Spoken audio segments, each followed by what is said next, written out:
Last Season 3 champion Cebuana Power Diva Kapuso singer Jessica Villarubin all-out performance sa iyang pagbisita sa iyang hometown.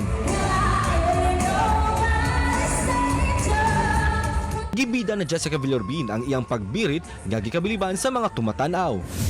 Raphael Landicho nga karakter ni Little Jon Armstrong sa Philippine live-adaptation Voltes 5 Legacy, miangkong wala siya mipaubos sa audition. Matod niya nga siya ang unang nahunaunaan sa casting crew sa Voltes 5 Legacy kay haom sa iyang hitsura lakip na ang iyang karakter. Samtang sa nagkanindot ng mga eksena sa Voltes 5 Legacy, desidido si Prince Zardoz nga sakopon ang planet Earth. Gi-question ni Steve Armstrong ang iyang inahan kung unsay nakalahi nilang magsuon ngadto sa ubang tawo nga sila adunay pinalahi nga abilidad o talento. Mutugan kaha ang ilang inahan kung kinsang ilang amahan. Tutok na mga kapuso matagabi sa Voltes 5 Legacy pagkahuman sa 24 oras. Buksan na ang Season 99 sa National Collegiate Athletic Association o NCAA karong Septyembre.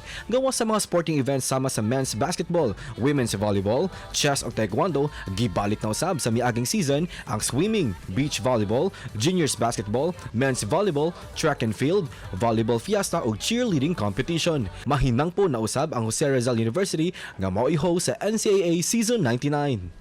We are very excited to be hosting Season 99. Yes, there is pressure, but I think it's a great pressure. I think it's pressure that the viewers, the students, the alumni will love to see and won't be disappointed by. Please don't forget, please don't miss, please always watch the NCAA at GMA.